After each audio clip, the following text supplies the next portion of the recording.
Okay, some of the things that I'm still working on the bass, it's an ongoing process. Utilizing the double thumb down and up in conjunction with the other fingers of the right hand and the left hand, plucking and hammer on. But I'm just going to stay with the right hand for now. So on the G string, down and up, right?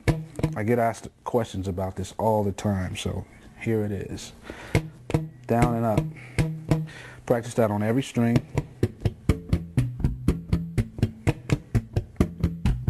Okay? And eventually you want to make sure that you start playing notes with every technique. Because a lot of times we just learn a technique and we play it as a technique and that's it. But the goal is to make music. So with every technique, I want to always be able to turn it into music. So I always try to find a musical way to practice. So instead of just doing this for hours,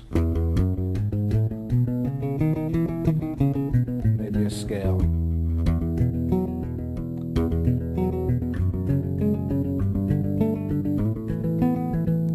Just 159.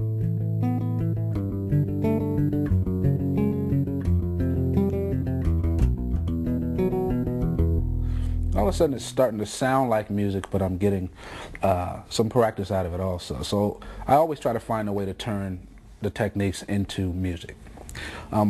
Another thing that we can do with I haven't seen people doing much with the double thumb, but I do see people doing it with a pick, is to start playing with different rhythmic, choices rhythmically. So let's say we're going to go 2 downs and an up.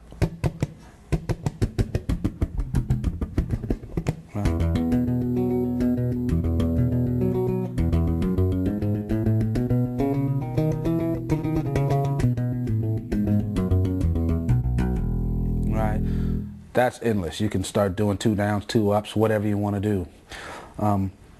Another thing that I like to do, this is one that I'm still figuring out how to utilize. So I'll show it to you so that you can figure out how to do it and then show me.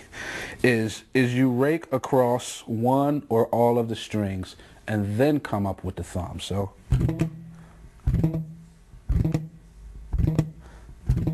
a very easy way to make it sound like you're doing something that's harder than it really is. Just rub across and then come out.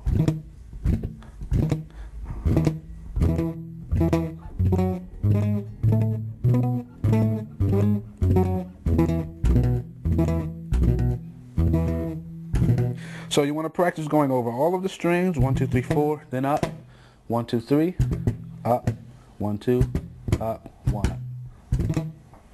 Yeah. Okay. 4 strings, 3, 2, 1. Okay. So let's say I'm doing a groove.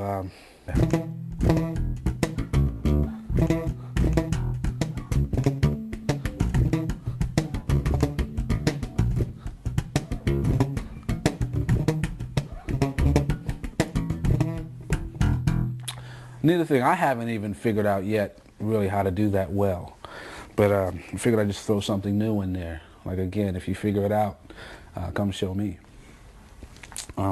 Okay, that's still just dealing with down and up. Those are just a few ways of utilizing the down and up thumb in a way other than just going down and up. Okay.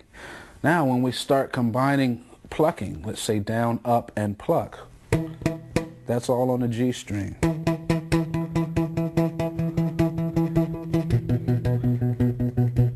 You want to learn how to do it all on the D string. A, E. Now when I'm doing it on these inner strings, the A and the D string, I don't have the luxury of when my thumb hits to let my fingers fly out here. Like when I'm just thumbing on the E string, my fingers can be out here. If I'm going to pluck on the inner strings, A and D, my fingers don't have the luxury of being out there. It's going to take too much effort and too much time to try to get them back in there. It can be done, but in my mind it's wasted motion. So as my thumb hits, my index finger's going in between the string, ready to pluck. So my thumb hits, And if I want to, pluck with index, thumb, pluck, or thumb, up, pluck. And if you look, you'll see that index finger is in there, ready to go.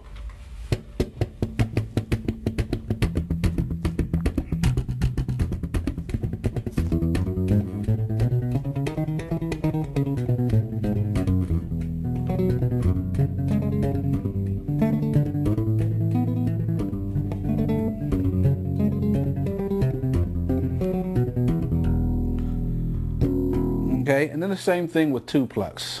Thumb, up, pluck, pluck.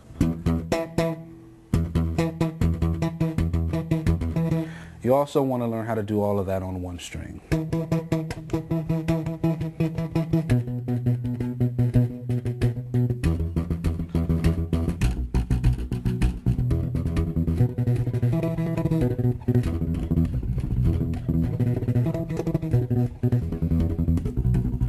And if you want to start incorporating, more than just these fingers, you can do that also. But then start playing with rhythmic games. Let's say I go 2 downs with my thumb, then up, index, middle.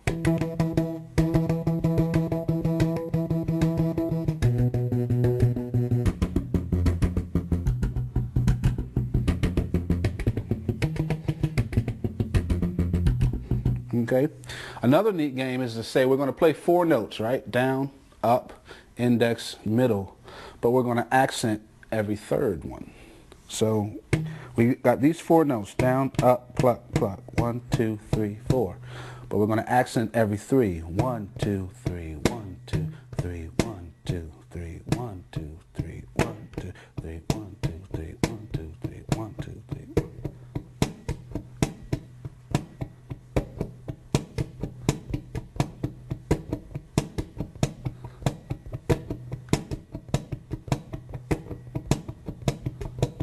That gets kind of hard when you start to speed it up. Then you start doing things where you accent every 5th note, things like that. Kind of got that from Steve Bailey, because he does a thing when Steve's playing. He uses these 3 fingers, and he'll go forwards and backwards, like 1, 2, 3, 2, 1, 2, 3, 2, 1. But then he'll play around with different accents, where he's accenting where this is a 4-note pattern, 1, 2, 3, 4, 1. He'll accent every 3rd or every 5th. And so I started incorporating that with the thumb technique. And the goal in this, whether you use it or not, the goal is to be able to have that freedom over the technique. So that if you practice all these techniques, the same way we have freedom over these fingers. When we use 2 fingers, we can play groups of 5s, 7s. We should be able to do the same thing with our thumbs and fingers, because the thumb is just another way to hit the string.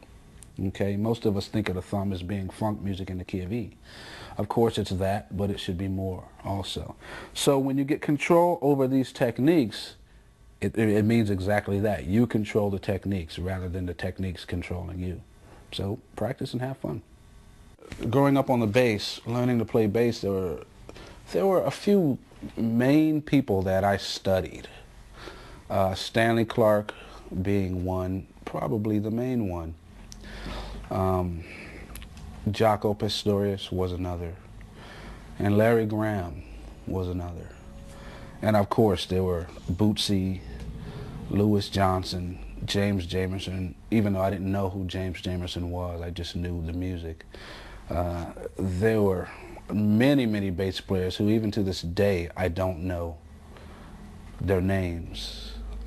I probably do know their names, but don't know that that was the guy that played that song, But there's so many songs that I grew up playing and didn't really know who the bass players were, like all the bass players that played the Jackson 5 material, or a lot of the Motown, like James Jamerson and some of the other guys, like all the music that Carol Kay played on, or Chuck Rainey, so much music, I don't know them all.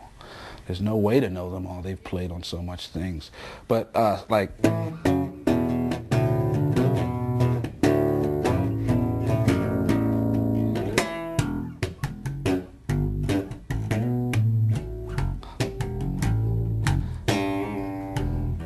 I mean, everyone knows that. I mean, I grew up on that stuff. all the Stanley stuff.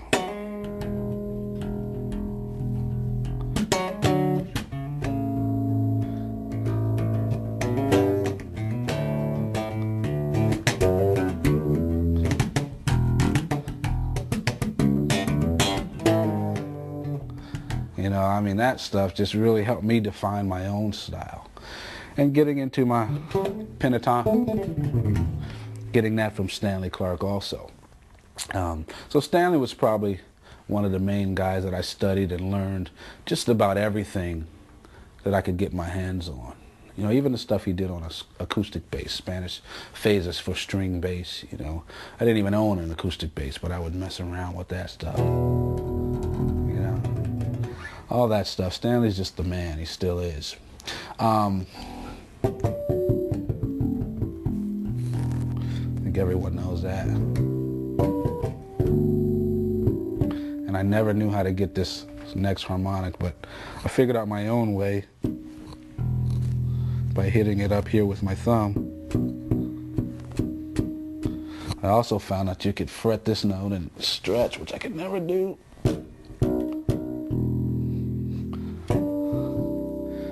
Hard stuff with me, but that was always the easier way. But Jaco, when I first heard that, I had a hard time believing it was a bass when I first heard Portrait of Tracy. Man. But I stayed up all night, literally until sunup, until I learned that song. You know, and I didn't learn it exactly right, I'm sure, but in searching for it, that's what's developed my whole harmonics, using the overtones on the bass. That's where it all came from, that one night of study on Jaco's Portrait of Tracy. And what I learned from that, there's a couple chords that I still use, and it's in the key of G or C. I got that from Jaco, and same thing, fourth down. All right? So you get, or here. So C, G. All right? And then I realized also from that song, Portrait of Tracy, that these two harmonics can be taken down a half step, and they still work. So, that's pretty. That flat 5 in there. So all that I got from that song. I also realized that a lot of these harmonics that you get from the third, between the 3rd and 5th fret, I tell you what, we'll just stick with these for now, the same ones. That pattern, it's like a backwards diagonal, kind of going from there to there. Right? I see it more as a shape than I see it as notes. I know that shape will work in C or G, and whatever works on these two notes is also going to work a 4th lower. Okay, but I can take that shape and invert it. So instead of here, and now it gets a little weird, but I get here. All right, same thing, a 4th lower. All right, same thing, a half step down, gets real weird. All right, so from there I have 4 chords, then these 4.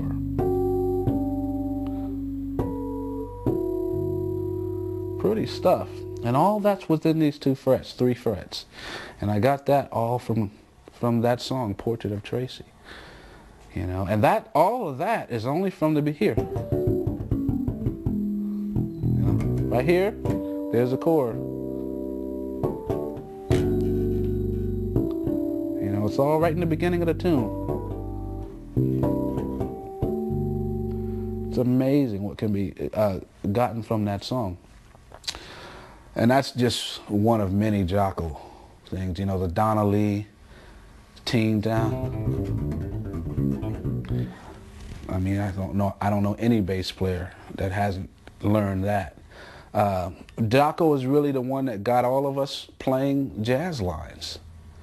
And I'm not even good at it, but he got me there. He got me where I'm at.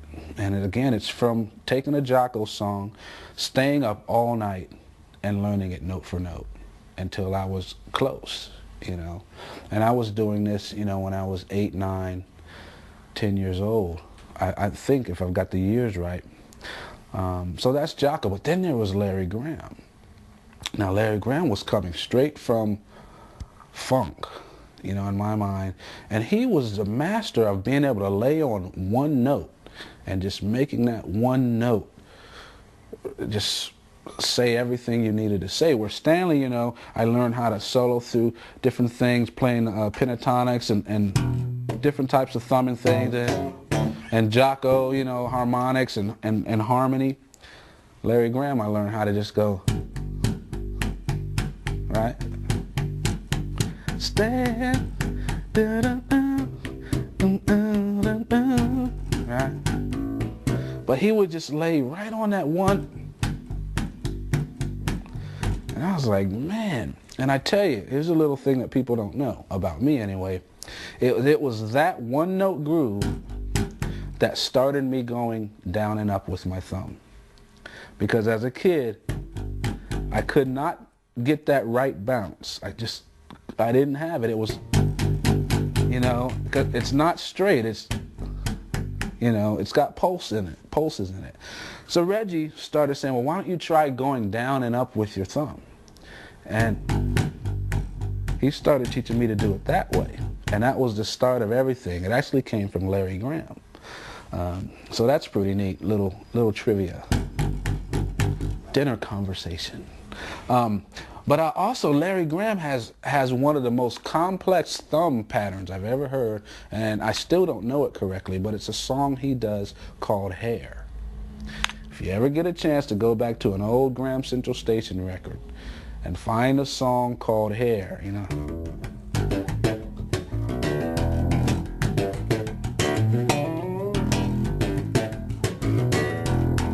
And that's not even right. His is more skanky and just a lot better. I mean, he's so cool. But there's so many things from Larry Graham. If you go back and find some of the old Sly and the Family Stone, and there's even some videos coming out now with Sly and the Family Stone. Check them out and check out Larry on bass. He's a master at simplicity, but also his stuff can be so simple that it's so complex at the same time. He was the first guy I ever really heard use fuzz on the bass. You know, I mean, just like a guitar.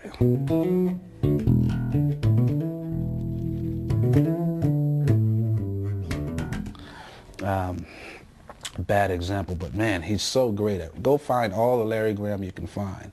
But another guy who is an amazing bass player that's influenced me that people probably wouldn't think of is Prince.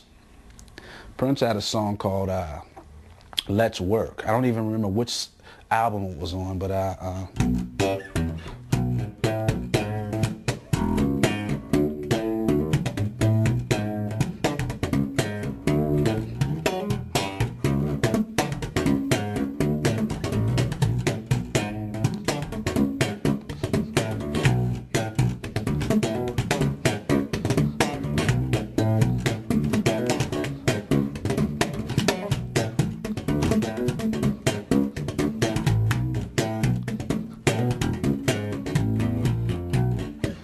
great bass work on all the old Time and the old Prince, early Prince stuff. Amazing bass work. And sometimes you don't know who was actually playing the bass, but I think a lot of that was actually Prince on bass. Amazing, amazing bass work. But like I said earlier, there's the James Jamersons, there's all these names that I can't even think of. You know, there's Anthony Jackson was playing a lot of that stuff. With Money Money and a lot of the Gamble and Huff music. There's just great bass players. If you go back and listen to any of that music from the 70s, 60s, and 80s even, you'll get a good insight as to where I'm coming from. Because a lot of the people pay attention to a lot of the flashy things that I do. But the way I like to say it is I take the groove that I learned from these James Jamersons and all these guys that played what would seem to be simpler music, even though it wasn't. They played maybe simpler bass lines, but their groove was really what was dominant. I try to take that, and then if I'm flashy, I make sure I put it on top of that strong groove. And I think that's the only reason people will listen to me be flashy, is if it's grooving. So if you're going to learn all the flashy stuff that I'm doing, make sure that you're grooving first, okay? And these guys that I mentioned, These are good people to learn how to groove from. Speaking of Bootsy, got the chance to record with him recently for my Yin Yang project. And, you know, at the time we were recording, we didn't know what it was going to be for. I just happened to find myself in his town, in his hometown. And J.D. Blair, who plays drums with me most of the time, is just he's a Parliament, you know, freak, you know, Funkadelics. And I'm a Bootsy fan back from James Brown and the Parliament days. And we said, well, let's just see if we can get a hold of Bootsy. And we located his number and called him up and actually got him on the phone. It was great. I said, hello, Bootsy. You know, I didn't really know what to call him. Hello, Bootsy. This is Victor Wooten. How you doing? He said, oh, everything's on the one, baby. And I was like, yeah, this is Bootsy. I was trying to be cool, though. I really was. I was trying, okay, yeah. But in my insides, I was jumping. I'm talking to Bootsy. You know, I'm still a kid when it comes to these guys. But he invited us to his house. So we went to Bootsy's house, JD and myself and our engineer, sound man, Kurt Story. And we just went into Bootsy's studio and just played around. You know, he said, man, let's just record something. So JD and I had a groove that we had played around with at sound check. And so, you know, he said, yeah, let's put that down. Just put that down. You play it. So JD and I went in there and played. And Bootsy had me play all the bass. And he was just being Bootsy in the background, coming up with these great lines. And at one point he said, instead of saying what time it is, he was telling me that I was committing a crime on the bass. You know, he's saying, what crime is it, baby? You know, that's what crime it is. And that's what wound up on the record. You know, that's what crime it is. And we just thought it was the greatest. So it's me playing bass, but Bootsy's just, you know, putting the real flavor all over it. He's just a great person, you know. He just really welcomed us into his household, and he even played some stuff for me, you know.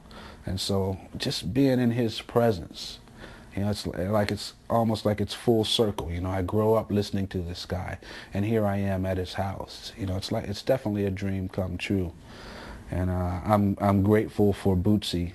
To Bootsy, just for all he's done, not just for me, but for the bass world in general. I know that I wouldn't be here, at least not in this way, if it weren't for Bootsy. So I thank him for that. Great. A lot of people that inspire me that aren't bass players, and I think it's important to get inspiration outside of your instrument, and even outside of music if you can. My parents, I would have to start there. My parents are very, very inspiring people. They are people that will get anything done. Whatever has to be done, they will get it done. They don't feel that they have to go outside of the household or something. Good example, I remember one day we needed more space in our bedroom because I always shared a room with Joseph and Rudy. And we were getting big at this time, you know. So my mom said, you guys need a triple bunk bed. So I was like, okay, where are we going to get it? She went to the wood store, came home with some wood, some nails, and just before the day was over, we had a triple bunk bed.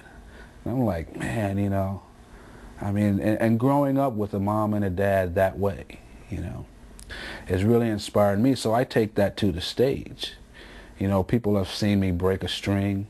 Some people have seen my strap break in the middle of a show and my bass hits the ground. And I'm like, well, that's now part of the performance. Let's go with it. It's improvising. And my parents are some of the best improvisers I know. And I don't mean with music, but with life. And improvising just means making do with what you have.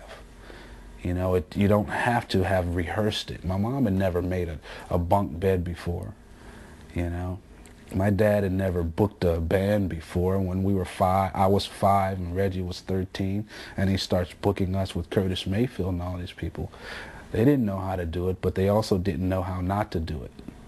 And they did it. And so I take that to the stage. So my inspiration would start there. Filters down to my brothers. my brothers took after my parents. They were the same way. They are the same way. And so for me, being the youngest of the 5 brothers, it's like I had 7 parents, or 6 parents rather, my 4 brothers and my mom and my dad. They brought me up in that fashion of being an improviser. You know, and again, when I use the word improvising, I don't just mean with music. That's how you can get inspired from anywhere. Bruce Lee is another big influence. You know, I've been in the martial arts since I was a kid, but to see someone like Bruce Lee gain control over himself so much that he could control anyone else, you know, and not even have to hurt them, that's amazing. You know, that's self-control. And I've always been a self-control person, wanting to know everything about myself and be able to control myself. So I take influence from Bruce Lee and bring that to the stage. Anyone that has that much control and over themselves to where they start making everybody else better. I love people that are doing that. Michael Jordan is a prime example. Tiger Woods is a prime example. All the musicians that I stated earlier are prime examples. And it's because they have gotten so good that it allows us to get better. And so that brings me to probably one of the biggest influences now is the people that I see starting to play music now. Like these great bass players that I see coming up. You know, and maybe they're not doing much yet, but I can just see their potential. Because of Stanley Clarke, because of Jocko, because of Bootsy, because of Michael Jordan, Michael Jackson, Bruce Lee, Tiger Woods, all these kind of people, because of them, it's made me a better musician. So I can see that the better I get, the better the next generation is going to get. So, you know, if I can work really hard, it's just going to help the next generation. So that's a big influence. And that really keeps me going, keeps me practicing. But at the same time, you know, I think about birds. I go out and I hear a robin singing a song, or a chickadee, or a blue jay, or whatever, or even just a crow, you know, that seems to be screaming. But if you listen close, their screams mean something. Where did they learn that? You know, who taught them that stuff? You know, music school, you know, bird singing school, you know, where did they get it? And so that's inspiring to me. Some kind of way they're self-taught. They're pulling this stuff out of somewhere. It's like out of this void, you know. But when it comes to music, if I want to learn to play bass, I think I have to go get lessons. How did the animals do it? That's inspiring thought. You know, lessons are good, but there's a lot inside of us that can be pulled out. And I learned that, you know, you get to a point like Michael Jordan and these guys, gets to a point where there's not a whole lot someone else can teach them. You know, after they've passed all their teachers, they've learned what the teachers have to say, which is important. You got to go inside at a certain point and start pulling your own self out of yourself. I hope that makes sense. That's inspiring. That's self-inspiration. And I think that's the ultimate inspiration. When I was about 5 years old, maybe 6, which means my oldest brother Reggie was 8 years older than me at the time. I can't remember who it was, but someone saw us playing, you know, Reggie, Roy, and Rudy, and Joseph, and myself playing as the Wooten brothers. And they liked it, and they got us to do a mini tour, a small tour opening for Curtis Mayfield. This was when we were living in California, so Sacramento, Oakland, that area.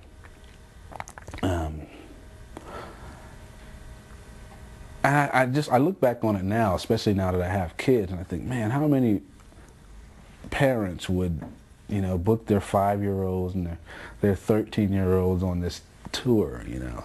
But anyway, we're playing some original music, some Jackson 5, some Motown, a lot of James Brown, Sly Stone, and we're doing these shows. And I mean, to us, we weren't kids. In our mind, we were just musicians, you know, and so we got to relate with their musicians. And one of the things that I take from Curtis Mayfield And I often hear my brothers talk about it, and it didn't dawn on me till I was much older, is he had an amazing intensity when he played.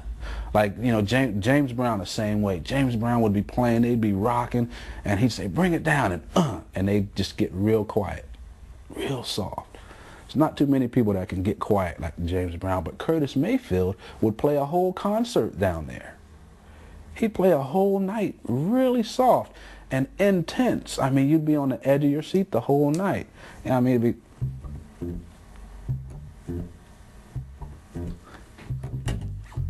Fred is dead, you know. I mean, real soft, and he'd be singing in that high falsetto, and man, you know, the women would be going crazy, and it was so intense at a soft volume. How do you do that?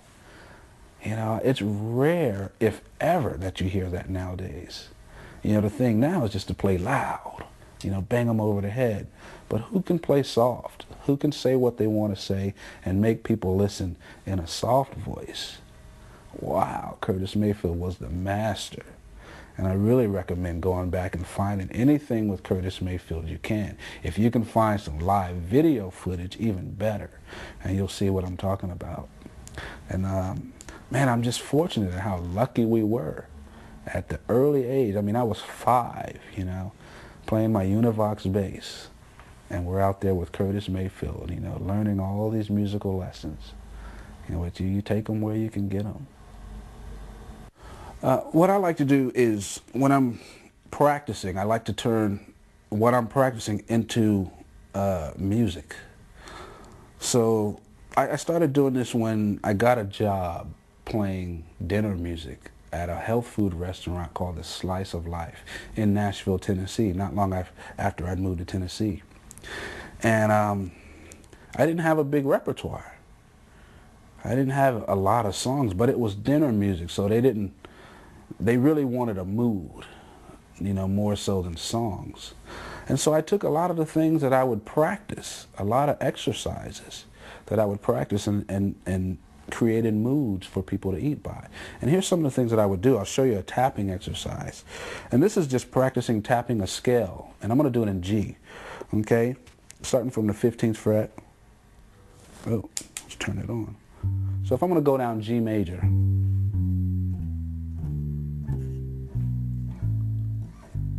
Okay? Now what I'm going to do is I'm going to tap the chord. Okay, G major. And all I'm going to do is, starting with my left index finger, then I'm going to go up to the 5, right index, then right middle, or either ring finger. I'm going to use my ring finger. That's the 9. Okay, so we got G, D, A. Then I'm going to put the 10, okay, on top, B. Right. Now I could also go just 1, and then go up 5 and keep going up 5th. All right? I'm going to do it this way.